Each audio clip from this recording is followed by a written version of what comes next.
DreamTeam. And these are a lot of players who come from console. They've got quite an extensive fan base. They've earned it for their play. So it's not really a surprise, honestly, to see them come out and get 40% of the vote. But we'll move on to the map ban phase. And, well, the Soniqs will start first. They'll ban a buck off the board. We've seen a couple teams do this on border because it's going to negate the way that you play downstairs. It's going to put all the pressure that you usually see on Armory, that you might see over on Archives. That's going to be gone. And additionally, having a buck in play on the second floor when attacking the downstairs sites can be equally just as vicious. Yeah, so it means we're probably going to see a lot of Zofia, a lot of Ashe, as they're required in terms of the soft destruction. That vertical play is pretty important. Mira being banned out is going to hurt the defense mostly on Armory, as it will definitely make holding onto that Armory wall or even offices quite a lot more difficult. But the glass ban is going to assist the defenders in the same way on that same playing field. The buck being banned is why the Mira was probably also banned, as, again, a lot of pressure vertically on the Zofia and the Ashe, and if you don't have the buck, maybe you just don't want Mira to be there. It's worth noting that 92 DreamTeam have banned Mira on almost every single map that they've played. It's true. Challenge League. I need a confirmation that it's been on every single map, but all of the background work that I did showed that it was mostly Mira, and then Glass is also a pretty popular ban. And then, I mean, you know the way that Glass can be played on this map. It's a pretty important set of smokes that are off of the board. It's going to rely on you likely running a Capitao, maybe a Dokkaebi if you really, really want smokes, maybe even a Jackal. But it really comes down to personal preference. As you see with 92 DreamTeam, they're going to forego smokes altogether, though. So they're just going to go for a pugilistic style of play, fight it out, don't try to obscure the plant, maybe take some control, and then just hold that Armory wall if that's where they choose to go from. But I like what DreamTeam is bringing because they have the tools available to attack either Armory or Archives quite effectively. Well, there's definitely a lot going for the attackers right now in terms of anti-electronic. They've brought all of the anti-electronic operators, IQ, Thatcher, and Twitch, so abundance of problem solving there. They are going to be facing a Maestro. No Echo being brought here by the Soniqs, despite being left unbanned, as well as a smoke. So good, I think, awareness here from Soniqs in terms of their operator selection to have at least some amount of counterplay in the off-site kind of sense. Especially considering the Mira's banned out, it's very important that that is present. Also, one thing that is kind of flies under the radar with the Twitch change, as well as the Thatcher change, is that gadgets now open up those Evil Eyes. It's just so powerful. But Twitch can kill an Evil Eye with the second tase of her gadget, whereas a second EMP does not destroy the Maestro Evil Eye cam. So if you set them up a little too far off-site, there's nobody to essentially babysit those Evil Eye cams. Very easy for Rexen to be able to use 2 zaps from that Twitch drone and take a valuable piece of utility out of your control. Hey man, I don't know about you, but I would have argued that Twitch is far from needing a buff. Now she's been made really relevant with that Twitch drone buff as being able to destroy those Evil Eyes. But that's as it is, and it will be, I'm sure, a big part of this match, considering Goddess seems more keen on playing Maestro instead of Echo. Now, we're seeing a lot of utility being dumped in here through the Armory wall by the attackers, and DreamTeam are just trying to get control so they can plant an exothermic charge. Now with that wall opened up and the Bandit pushed off, they have a lot of pushing power in the rest of their utility to take Armory. I don't even think Avian was trying to contest that either. He knew that the play was coming in with the frag grenade, and I mean, you try to Bandit trick that and it's to your own doom, right? It was very likely that any ADS that was in play from Neptunes was taken out from that EMP, and then you heard the grenade go off successfully. So that's control, at least for the moment, that 92 DreamTeam have, and a very early pick. Comes at halfway, Goddess goes down playing inside of Archives. That little punch hole that was made in the window will be her undoing. It's also a Maestro off of the board, so there's nobody to reposition those cameras either. That's a lot of the stacked utility from Soniqs just done away with, and almost on a whim it seemed, by the Thatcher. Now it's all going to be on Ghost, using those gas canisters to the best of his ability to try and deny this push. ADS is, though, still in play, and that's very important. It's a bit of sloppiness there, but I think Ghost understands that there's going to be a plant going down. He has a clear line of sight, but they'll trade off. It's a big kill from Ghost to stop that diffuse from going down, but now the rest of the DreamTeam will have to come on in. Neptune's last alive, and it's Drip. Whether he's Boolean or not, he's got a very important entry and a good job as well on his team. An important job to do, hanging repelled on this sandwich window. and he'll eat them all as they come through his line of sight. First round will go to 92 Dream Team. See, rotation rolls aren't that bad. It's really not the end of the world. It sometimes can be monotonous, but right location, right time there for Drip, and he picked up quite a lot of kills in that first round. That was a well-executed attack onto the armory wall by 92 Dream Team, and not a whole lot in response from the Susquehanna Soniqs. And we'll see if they can change things up or if they're going to shift the site. Seems like they're going to be sticking back onto armory. They're 6-picking their Elysian. That's curious. Of all operators, they'll be pushing into an Echo. I think that's sensible. They lost their Maestro too early on in the last round, and it cost Soniqs the round. Now, here's the thing, though. It wasn't just that they lost the Maestro early on. Losing the Maestro early on was very bad for the Soniqs. Don't get me wrong. It really took away from their presence on the armory site. But I think much more important is the fact that they couldn't stop Dream Team from isolating the rest of the defense from the site. When Dream Team set up so many basic angles onto armory, and it seemed like Soniqs didn't really have much of a response. Apart from losing the Maestro, I think that's probably the most important thing from the Soniqs, is they didn't really have any presence whatsoever on their angles. They weren't actually playing to take fights. They were playing to deny the diffuser, and Dream Team was more than happy to take the ground given by the Soniqs, establish extra angles. You know, for example, we had Drip on the Repel by Locker's window, and denied the retake after taking out the Maestro. There was really nothing from Soniqs. So Soniqs is now, by bringing in Echo, doubling down on their original mentality for how to defend this. And, well, if you're a Soniqs fan, you gotta hope that that's gonna work. I was very impressed with how quickly the Dream Team's movement was to take control of security/monitors. It looks like they're going to waste no time to do the exact same thing again. In fact, almost all of this entry that's coming out from 92 Dream Team is a direct parallel to what we saw last time, taking out one of those security walls that Wild Doodle's having a little bit of difficulty with there for the time being to get the breaching charge out. And then another breaching charge going down just below as well if you need to rotate out of security.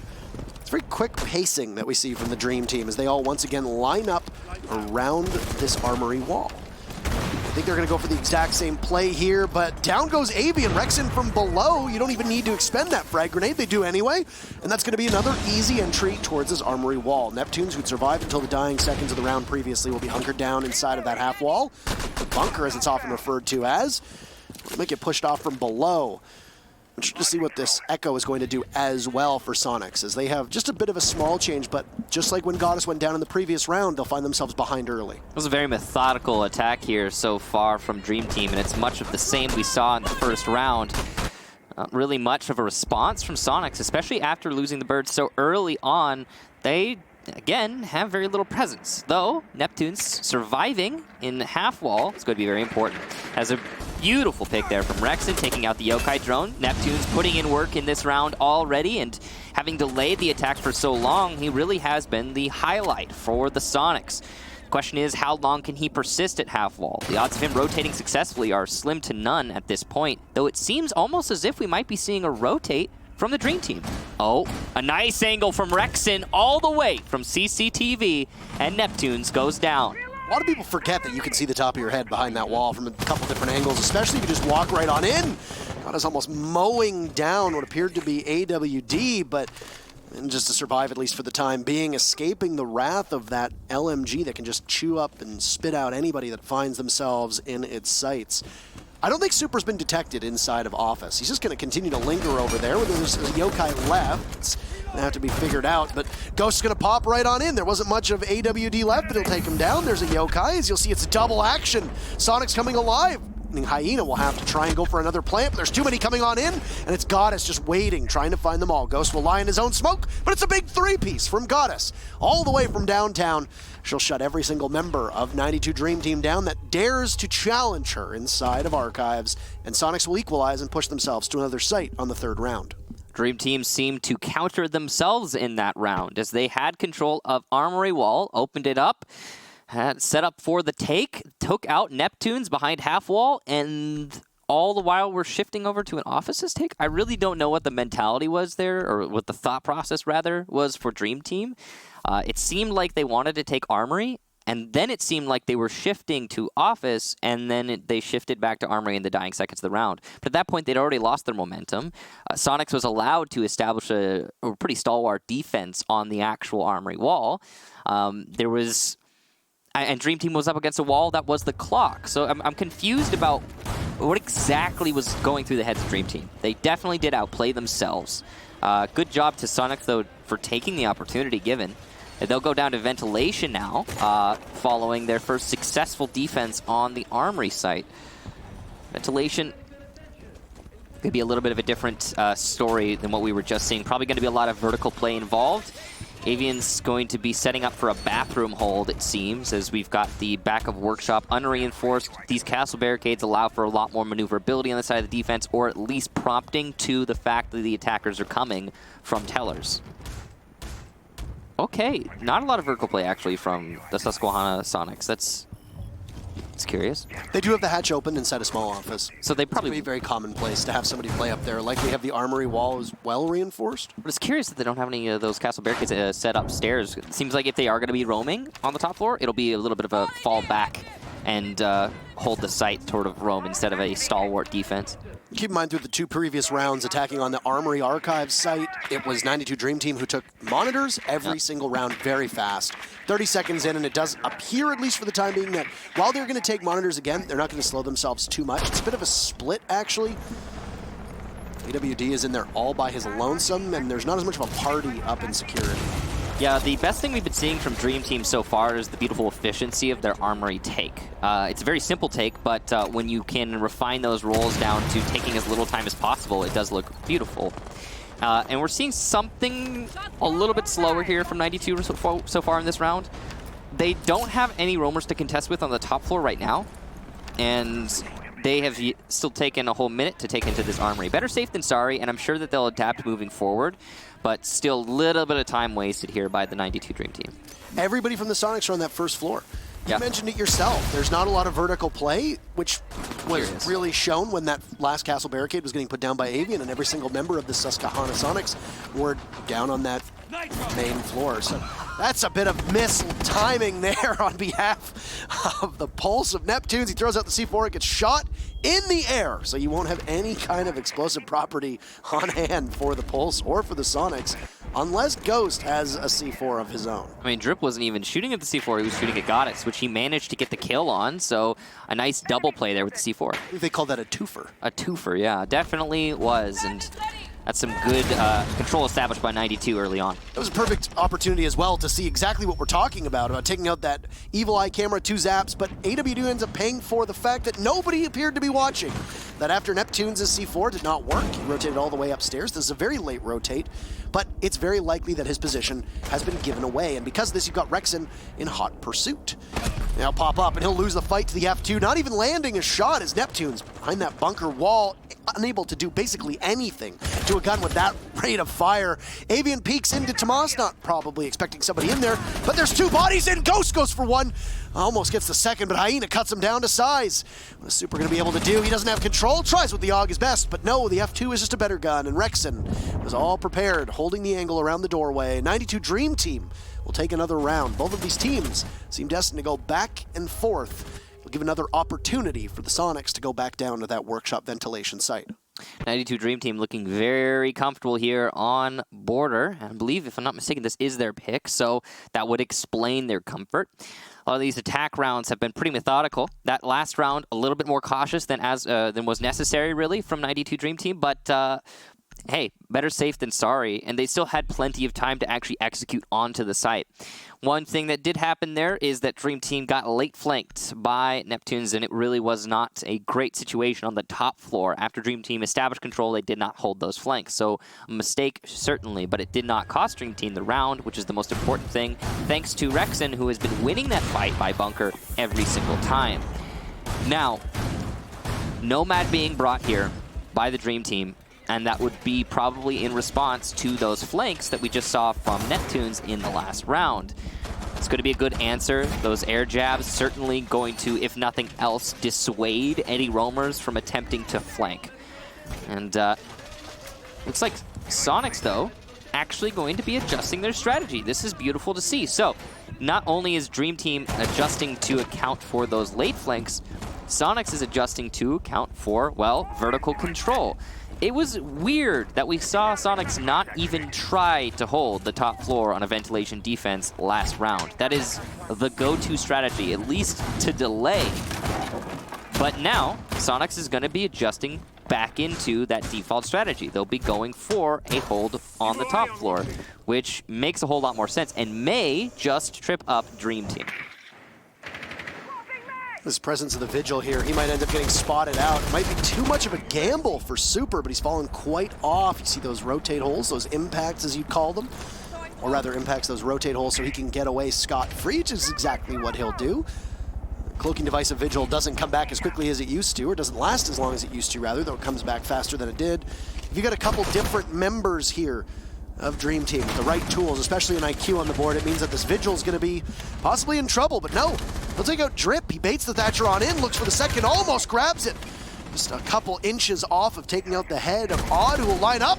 Finds Super. You had Avian there for his backup. Wasn't in any position to possibly contest. Just too preoccupied with multiple angles as now two drones have been thrown at Avian inside of offices. He might not be around for too much longer, but he's got some intel from Neptunes on the fact that those decoys are going to ping some of the aggressors, trying to take out what little is left of the Bandit. Full HP, still has a C4, so there's still a lot left of them. So the roam from Soniqs here has cost them one player, but there was response, and Super got that frag earlier. And it has, much more importantly, cost DreamTeam a whole lot of time. Last time we had DreamTeam take control of top floor with 2 minutes still on the clock. Here, we're already getting down to the last minute. So DreamTeam need to adjust their strategy. They've had trouble with the top floor. They've still not been able to clear it, and at this point, they need to start focusing on the site if they want to have any hope of winning this within the time allotted. They threw a drone at Avian, he panics, throws his C4 out, just anticipating somebody might be there. Maybe no panic, maybe that's us reading into it too much, but he's still hunkered down and waiting. This has been largely ineffective entry so far from DreamTeam. This will now be the fourth drone that has been fed Avian's way, and nobody's been able to take him down until Rexon gets him. There's a second body there present, though. It'll be Neptunes to bail out Avian. So the Soniqs, who had zero presence up on that second floor, investing quite a bit now on a different defense. Neptunes falls, though, and it'll leave us 30 seconds left with the two anchors, both Goddess and Ghost, looking to hang on for the Soniqs down below. Neptune's managing to get a kill there is definitely good for the Soniqs, but he really shouldn't have left his teammate's flank open for so long. Avian should still be alive in that round, in this round, and that would probably change the outcome. 20 seconds, though, for DreamTeam. That's not a lot of time to work with, obviously, and there's still two anti-plant operators in play. Doodle is in a great position here, and he's going to take down Ghost. He just needs to find one more. That's Goddess deep inside a workshop, looking for the fight, and she's going to find it but lose it, or rather trade with Doodle. And it'll be 92 DreamTeam taking that round. 3 bodies upstairs for the Soniqs. 3 bodies, none of which were particularly connected to one another. Super falls, and their Avian wasn't really in a position because of where he feared DreamTeam would push out of security. So Avian can't really do much to trade that one off.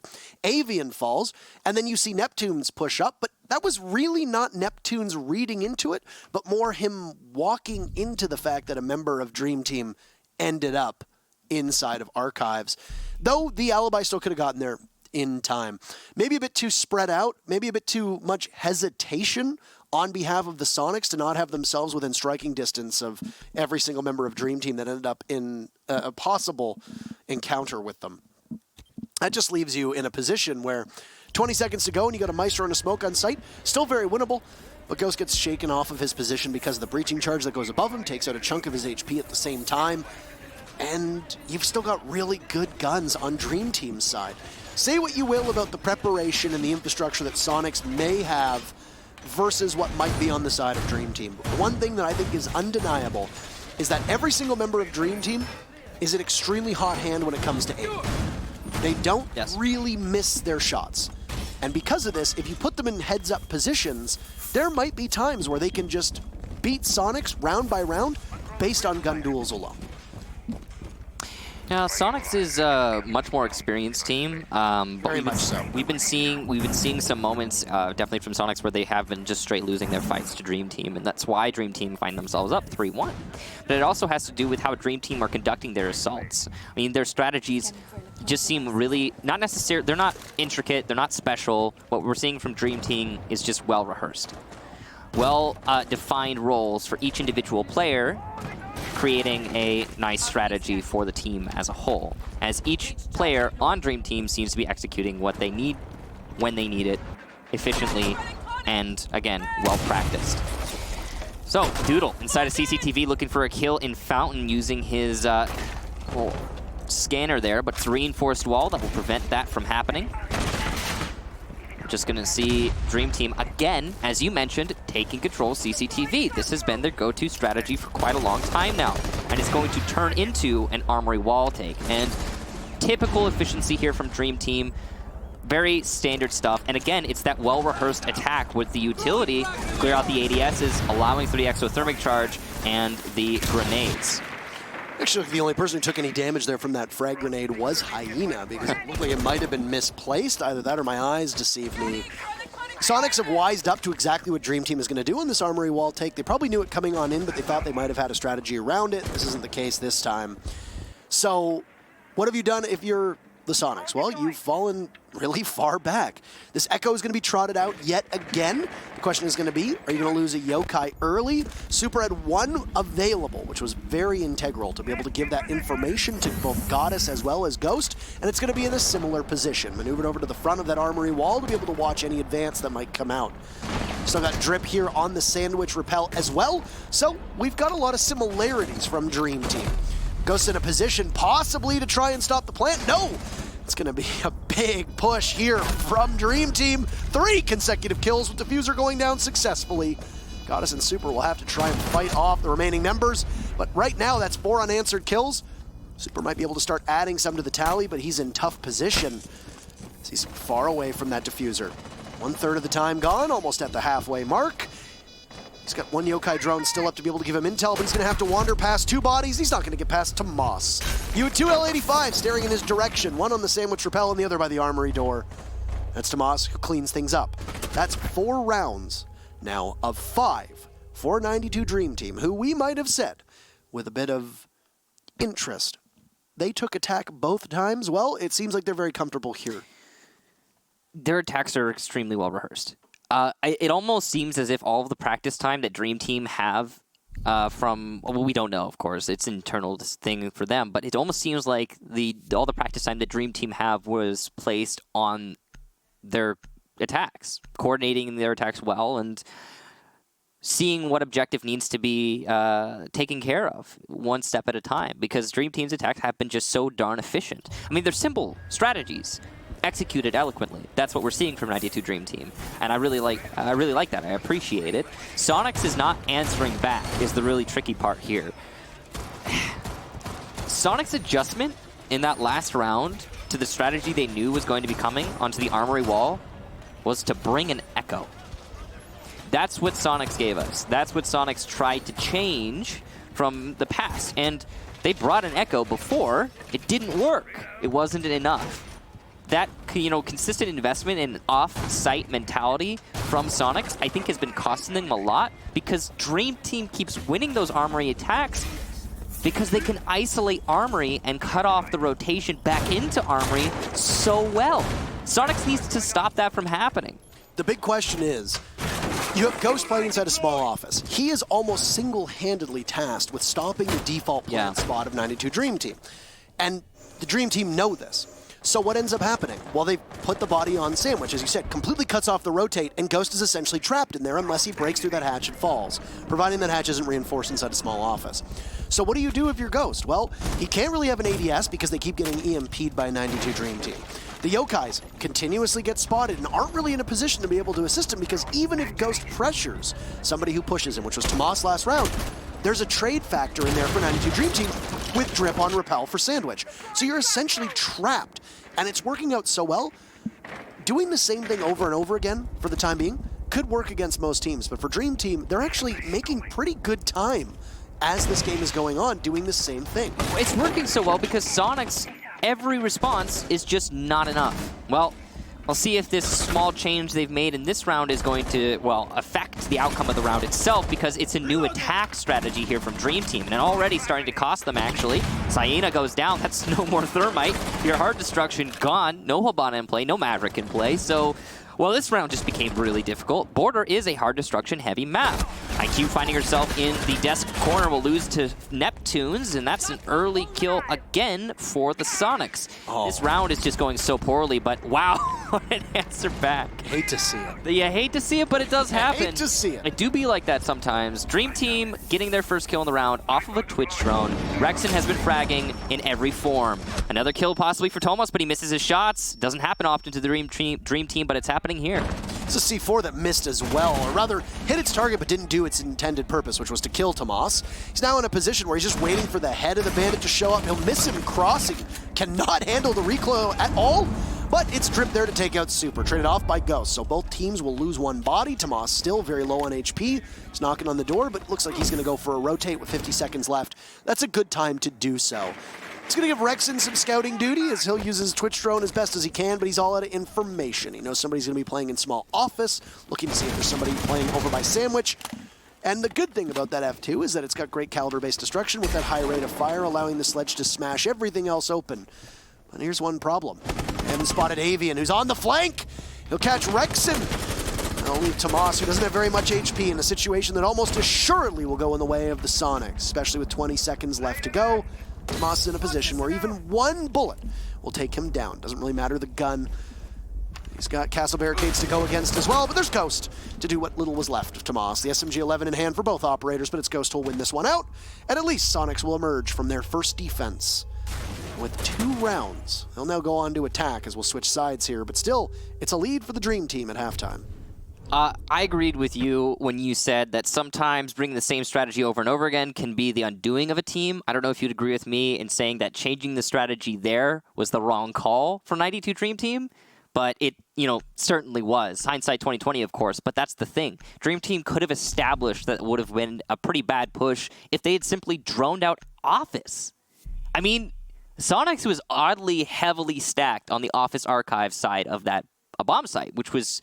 I'm not sure why, but hey, there you go. They predicted the attack from DreamTeam, and DreamTeam struggled quite a lot with Neptunes in Office itself to begin with, and then the player in Fountain to follow that up, and then as soon as they got control of both of those 2 positions, they only had 2 players left, and they couldn't isolate their flanks. Avian just sitting at CCTV, free pick, and the round's over.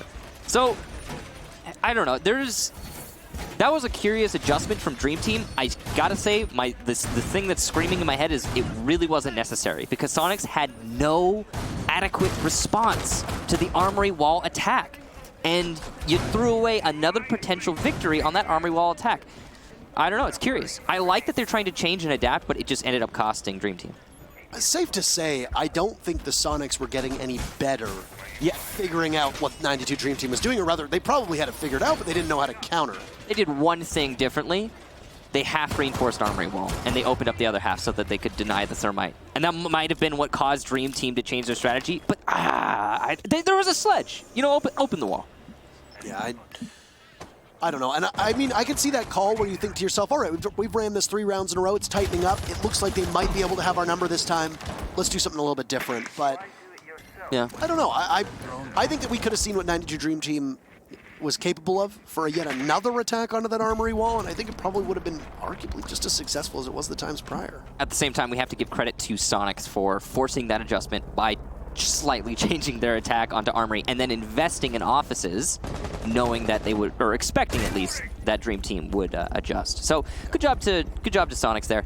That gives them 2 rounds, so not a disaster of a half, but certainly not a good first half from Soniqs. It's a very aggressive spot for Rexon to be in for the time being. Yeah. As he can catch somebody coming on over through East Stairs, possibly anybody over on security as well. There's a small bit of debris that's been opened up in that wall, or rather there's been a small poke hole or kill hole that's been opened up. For the time being, it's going to be a joint effort, and somehow that C4 completely missing Avian. He gets away unscathed. Oh. That's poor timing. Jones has a frag grenade primed and ready, but he'll miss the bandit. And Drip almost takes down Avian in the process. That was a bit of a misplay there. That could have gone even worse from Soniqs. It just looked like some rushed decision-making on their part. See Super here on Sandwich Rappel. Open up rotation watch.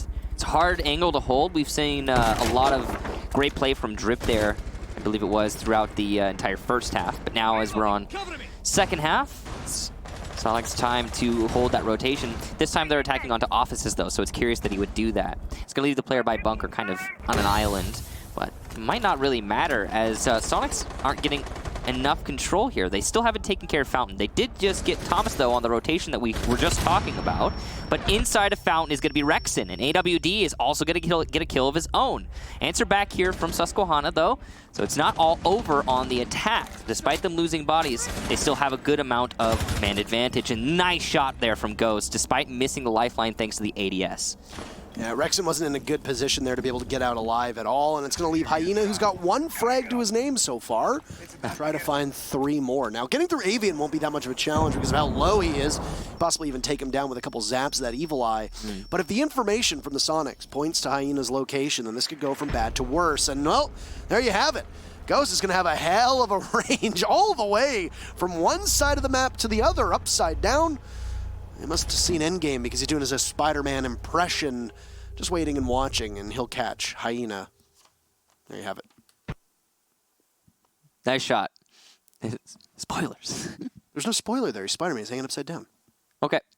Armory Lockers Archives not successful for the Dream Team first go around. And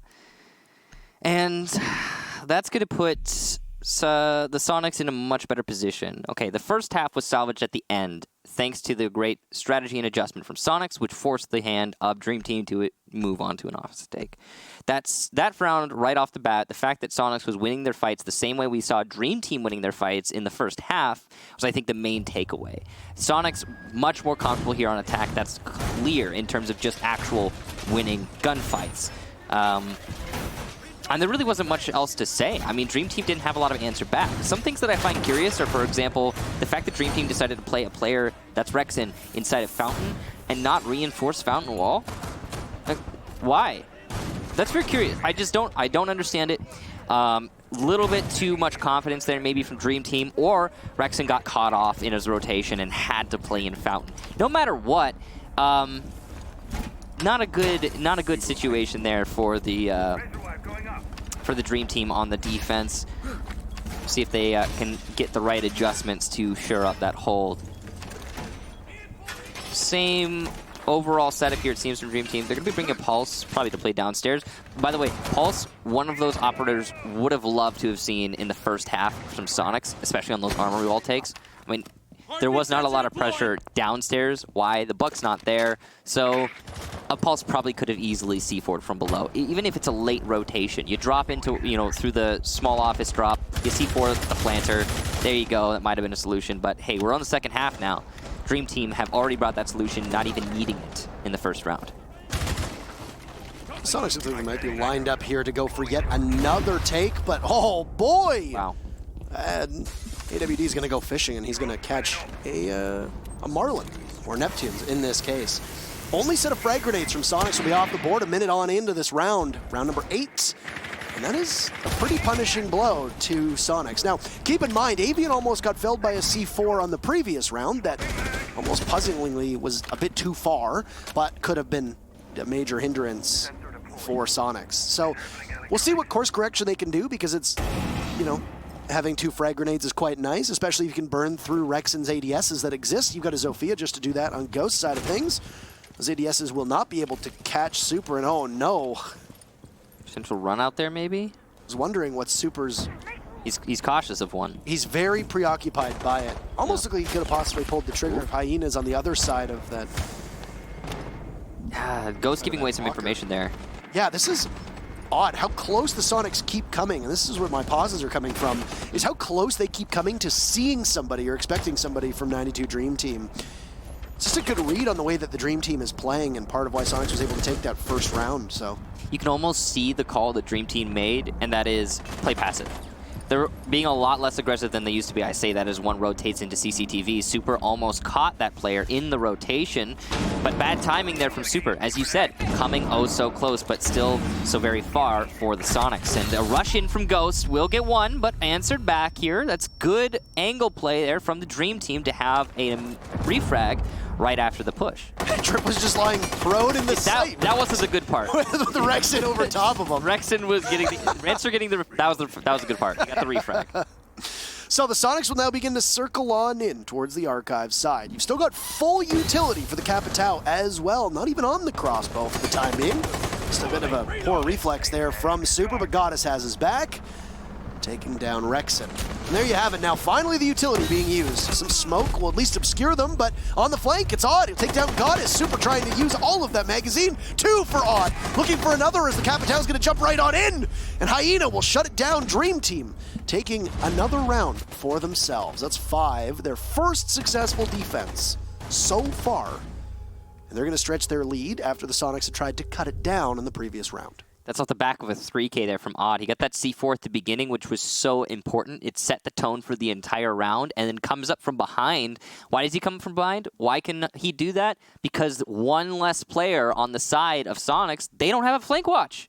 I mean, you don't have anyone to push into. You have to have everyone pushing into sight. So, why do you have to have everyone pushing into sight? You haven't got any picks, and why? Because Dream Team have been playing almost entirely passive. That was a beautiful round from Dream Team. They adjusted completely to what Sonics was doing, and well, Sonics playing angles, waiting for pushes, expecting kills to happen, and as soon as they weren't happening, it started really costing Sonics. Though I have to say, there were like 3 or 4 situations there where it wasn't necessarily Dream Team being smart. It was more Sonics just missing opportunities. A lot of opportunities for Sonics to get picks, and the delivery just not being there. Unfortunate to see on the side of Sonics, and now we're getting very close to match point for Dream Team. It is their map, but at the same time, this is a lot more one-sided than I think most expected. I almost thought we were going to see a complete sweep back from Sonics, but Dream Team clearly also has chops on their defense. The previous matchups between these two teams were a 6-6 draw and a 7-5 victory from the Sonics. So, I mean, yes, technically Sonics have the tiebreaker by, 2 points. Yeah. But it's still been pretty close between the two of them. Right? And yes, I feel like the Dream Team have been playing better the longer they've gone on. I think adding Tomas has really changed up the way that the team plays. Hyena's been on more support-oriented roles, which has taken him off the ability to frag well on roles where he needs to be able to do that. Hyena's still capable of fragging. We saw that in the 6 Invitational qualifiers. He can still help try to carry a team. He was the player who was infamously promoted to Doc, if I recall correctly. But they don't really need him for the time being. The rest of the team doing a great job of that. I think we saw 18 kills on the scoreboard between the top 2 teams, or the top 2 players right now. 19, rather, between Rexen and AWD. So, with those contributions in mind, Dream Team have some star players, that's for sure. And that is a big difference between them and Sonics. Right now, we're seeing a lot more team-oriented play from Sonics, but at the same time, it's I mean, it just hasn't been fantastic what we've been seeing from Sonics in terms of their actual. Well, they've just been losing fights. I mean, the last round, the first attack round rather, was where we started seeing Sonics actually really come alive, and it seemed like we were going to have.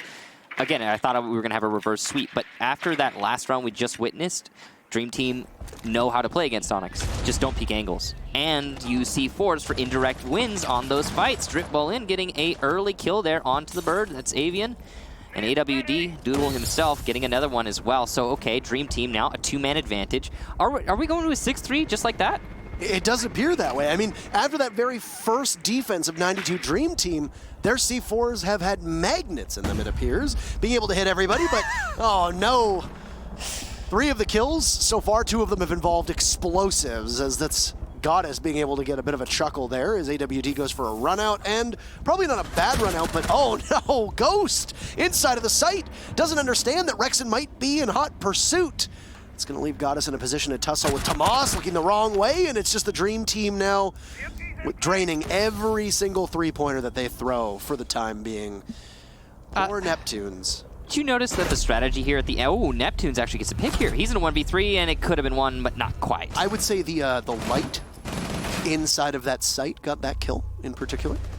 What do you mean? The light that obscures the ability to see like all Oh, the yeah. way. The lighting in Workshop. The light in Workshop, that light that just shines down like a... Yeah, it's like they fixed the lighting on every map everywhere except for specifically in Workshop. Hey, you want to see through the door? Not today. Nope, you don't get to see there. You don't get to see through the door today.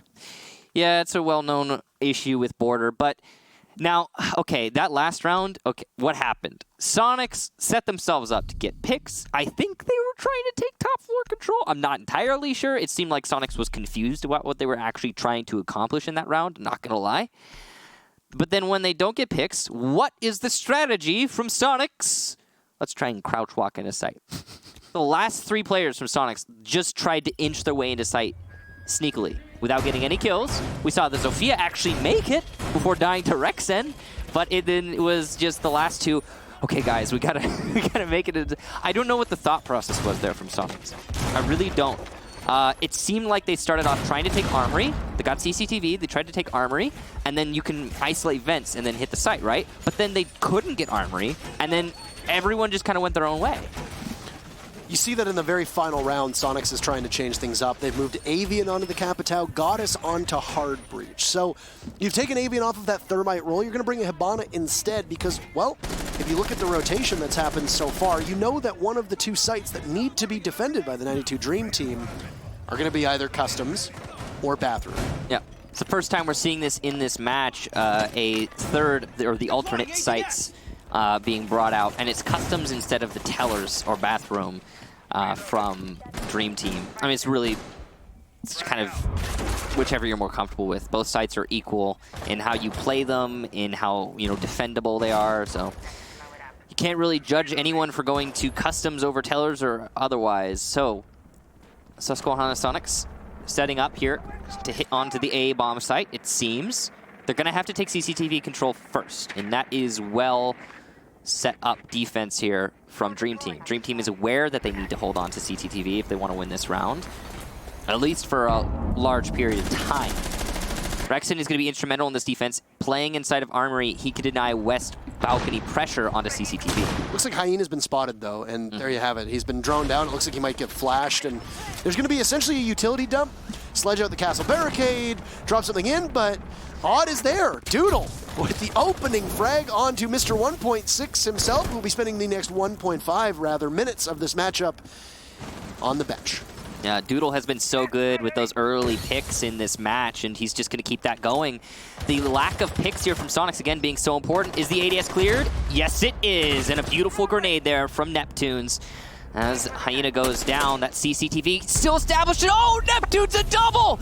Beautiful play from the Sledge, and that might have just recovered the round. And there you hear the utility being used from the Capitao too. One of the asphyxiating bolts, it's going to start ticking away, but there's Goddess right now dealing with the smoke that was thrown out. Tomas has fallen. This will be a successful plant down for the Soniqs as they'll look to keep things close, but even though Tomas hasn't been picked up, it's going to be essentially a 3v2. Drip gets taken out by Avian, so the only person left is Odd, but he'll pick up Tomas. Doodle will just be there to wait. Tomas going to move on in. He's got the toxic canister, but oh, look at all those bullets from Avian. He'll just try to mow everybody down. It's going to be a lockout from the Soniqs. A good turnaround for them to take a site that teams struggle to hold on defense. And even though Super was taken out early, it did appear that the Soniqs, who were in trouble, did a masterful job of regaining their momentum. Now it'll go up to Armory, though, and here's where the hard part begins. That last round, gotta say, recovered so well by Neptunes. The fact that he was able to take control of CCTV single-handedly almost. The only contribution from his teammates or the clear of the ADS by the long desk. So great job there to Neptunes. The round seemingly was going to go straight to Dream Team, but it was just barely saved. Now we'll go to Armory. As you said, this is going to be the hardest part for Soniqs because yes, Soniqs just did win a round. Yes, Neptunes had a great round individually, and the lockout after the plant was beautiful by the Susquehanna Soniqs. But can they win another attack onto Armory? They did manage it once before. It was the first round of the second half. But in that round, the reason that Dream Team lost was because they kept giving away picks. They kept playing at open angles, and Soniqs was just waiting with open arms. after that round, DreamTeam changed their entire strategy. They have since become much more passive, played safe, and Sonic struggles to get over that hurdle. They managed it last round, beautifully so, again, thanks to Neptunes, but I don't know if that's going to be the same story here on an Armory defense.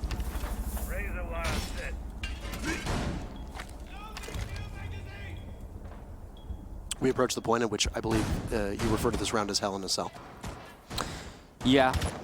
Most likely, I mean, we do have a pulse, so there will be a little bit of play off-site, at least. So, but most of these players are going to be, I think, really invested in actually playing objective-based, which is going to contain everyone in an environment which you get a lot of brawling, a lot less, angle play, slow stuff, probably more brawling. But I mean, that also depends on the Susquehanna Sonics actually going for those aggressive plays, and I don't know if they're going to be capable of that. The angle play has not been working out for them. The slow angle play hasn't, and it's because DreamTeam are aware of it and are slowing down to accommodate it. It seems like a lot of times that DreamTeam are able to get that opening frag, that they just kind of steamroll from there on out, and the last round that we just saw was a bit of an anomaly. I mean, on attack, they were very successful at it. They'll have to rely on it a bit too much, I think, in this round, because they just lost control of Office. They're going to fall back to Archives. They're just going to wait. Well, it's been a decent round in terms of efficiency so far from the Sonics. Not the most amazing. They've gotten Office open. Like you said, they've gotten control of Office. They have some information here that could net a kill. This aggression from Drips could cost DreamTeam quite a lot, but he's actually not going to peek it. Instead, he rotates into Fountain. So an interesting rotation there. That's going to be a really important position to hold. I'm curious if the wall is fully reinforced or not this time. This actually looks like excellent drone work as well from the Sonics right now. It's true. The coverage that they've had, they've been able to find most members of the Dream Team and be able to get the drones away without much worry. The only real question is what's going to come up with Doodle down below, the Pulse.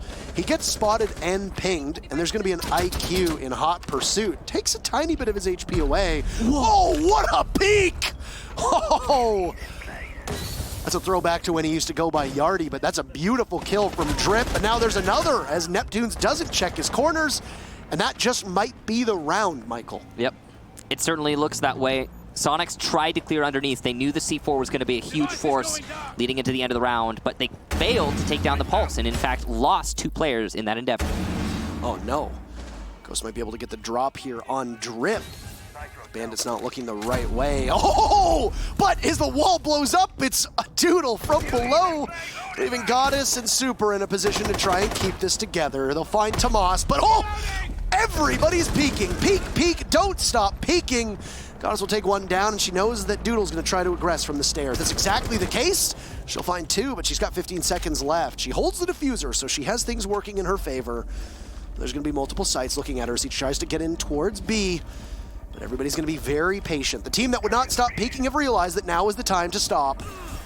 She's going to start getting tased, and that's going to be all she wrote. The 92 Dream Team will take their map number 1, and they'll push us over to Clubhouse. 7-4 scoreline, not too bad. I think surprising.